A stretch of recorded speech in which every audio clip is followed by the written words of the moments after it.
Hello world. Good morning, good evening. It actually doesn't matter because we're in the internet, and whenever you're looking at this video, probably is the morning or the evening, and that's, ladies and gentlemen, is wonderful. My name is Mehdi. I'm going to be your host today. We are going to review together the new patch that the folks at Valve have presented to us, and I have to say that I'm quite pumped and excited for the upcoming changes that they're going to make, reworks for alliances, new items, and a change of a core mechanic of the game, that is winning and losing streaks. So before we delve in to the intricacies of this patch, I would like to make some things clear. The ideas and the strategies that I'm going to be discussing here are only my own. They're not the truth, they're not 100% correct, and I do not expect you to take them for what they are 100%. So please disagree with me, discuss it in the comments, leave me comments in the comment section below. And that's the purpose of this group, is to interact and discuss about this beautiful game that is Dota Underlords. What they have made basically is the main change is the balance and the tweaks around the gold streaks, the winning streaks and the losing streaks. So before the updates, early game domination builds were S tier due to the snowballing nature of the win streaks. Builds like Knights, with an early Chaos Knight, Bat Rider, the early Tree Warrior guys. It was insane. Pudge with 1000 health, 10 armor, it's crazy. And the ridiculous early game of the Druids, having access to early level 2 heroes, or even sometimes level 3 on turn 10, what the hell, easily makes the game sway into their favor. But one item, guys, one item used to change everything, to carry you through the mid game and late game even though you had no units. And that's why that item has been nerfed to the ground, because going for losing streaks was actually better economically than going for winning streaks. It's crazy, right? I just figured that out by doing some research and calculations, and I'm going to share them with you. So as you already know, the losing streak was capped to 2 gold, and it goes indefinitely. But for the winning streak, it's now capped at 8 wins, with an additional 1 gold on the last win. To 4 gold, usually it was +3, but now you get +4.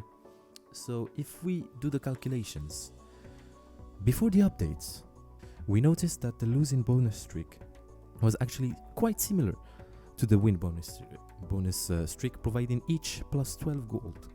After the update, we clearly see that it's a heads up and a buff to the win streak. You're basically up 3 gold. If we take it to the short term and calculate every piece of gold you get, we see that, by the way, the numbers that are in yellow are the +1 gold that you get from a victory, and we should take that into consideration. Before the update, you had an 8 gold difference by round number 11, and that's quite substantial. And after the update, it's even bigger, +11 gold difference, guys. If this is not a buff for short-term play, going aggressive, I don't know what it is.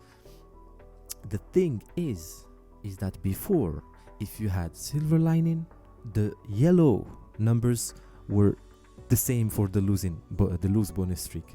So you actually had +20 there, without investing in any army, in any units, and you could just hold that money and gain interest out of it. And that was crazy. Now they have nerfed it, but it was insane, guys. If we take a look at the long term, we notice that the total gold earned has been nerfed for both parties. It has gone down from 30 to 24, and from 48 to 35, and I think that's a nerf to the open fort strategy. So if we look at the numbers, I see it as a clear indication that early game is going to be very important. Going for winning streaks is going to be even more important now than ever. So practically all the builds we have stated that are in S tier are going to get S plus in this patch. That's what I think. And actually what used to happen with Silver Lining is that the mid-game comps, you can actually not invest into getting, for example, a level 2 bounty hunter and just wait for the perfect Crystal Maiden or the perfect Luna to show up, and you didn't have to play early game and to invest in to waste money basically. That was the strength of the strategy. So the second part of the update is the new items, the introduction of 3 new items. The Force Staff is a tier 3 support item that pushes an enemy unit 6 cells in a random direction. This can be a great item for peeling for your carries, for the rangers, for mages. That's basically, I see it as a counter to the assassins. Also the added side of Vise. It's a tier 4 support item, and it has a crazy effect. The third item is a tier 2 support item.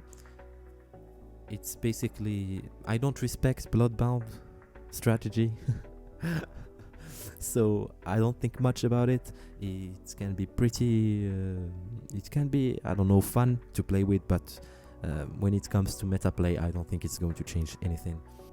Let's get to the item changes. So our beautiful Silver Lining, the item that I was talking about, now reads: get 1 charge when you win a fight. When you lose a fight, if charges remain, get 1 gold and lose 1 charge. So you cannot go lose streaking with it. That's what you were able to do in the earlier patch. So this strategy is no longer valuable, and I don't see the point of investing money into an army to go on a lose streak afterwards. Doesn't make sense. Maybe it's just there for protection, like to get your back. I don't know, but I don't know why you would go that route anyway. So the Shaman pluck, I think no one uses it because it's 5%. It was really not that good of a percentage, but they have actually buffed it now to 70%, 17%. It might be interesting to pick up now, especially with the Shaman buffs. I'm thinking that the Shaman dispatch are going to be amazing to pick up. Also for the Blink Dagger, now it generates 50 mana when activated, and its cooldown is greatly reduced. So I think that putting an axe, for example, to taunt the backline and soak up some damage can be actually a good strat, because you start up with a 50 plus mana, so you're going to instantly trigger the skill. For the hero changes, our dear Medusa is getting a buff. I don't know if she needed it or it was a bug. I think it was a bug, but now the secondary shots apply item effects. You can imagine the amount of stuns you're going to be getting with it. Venomancer has been getting a buff. His HP is getting buffed. The Plague Wards count has been increased also, so it's a buff for our lovely Venom Spitter. For Disruptor is going to be a key hero for destroying a lot of compositions. So first of all, his alliances have been changed from Brownie Shaman to Brownie Shaman Warlock. Now he has an extra Warlock affinity, but we're going to talk about Warlock later. His ability, Static Storm, now also blinds the targets inside the cloud for a 25 miss chance. This is insane. Imagine combining that with the elusive passive that already has 66%. you're never going to be touched actually, and that's why I think the elusive build is really viable now. Our dear warlock has been buffed, I guess. I take it as a buff because the cooldown has been reduced from 20 to 6. So that's more than a 50% reduction, cooldown reduction for a 50% reduction in damage and healing. So the Warlock alliance is being changed. Now whenever you cast a spell, you form a link with the lowest ally, and it only lasts for 3 seconds. It used to be a global buff. It used to give lifesteal to everyone, although it's a 50% compared to a 10%, I think, but still I think it has dropped in tier. I don't view it as an A tier anymore. So yeah, for the Shaman alliance, now it requires 3 Shaman to trigger. It's a bit harder, but the enemies affected by hexes, silences or stuns will generate minus 200% mana when attacked. And how I see that minus 200% mana is that they actually lose mana. It's like you're stealing mana out of them. It's like mana steal, mana burn.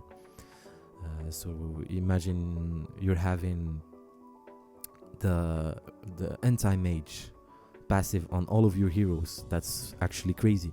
And if you combine this with the disruptors ultimate, I mean, it's just a clear buff to the Shaman overall, and especially to Disruptor. So this is how I see it. I feel like the compositions that were S tier are now even S tierer. For when it comes to the A tier, Elusives and Shaman have joined the party because how strong their synergy is. Mage has dropped to B tier just because of just because of Disruptor.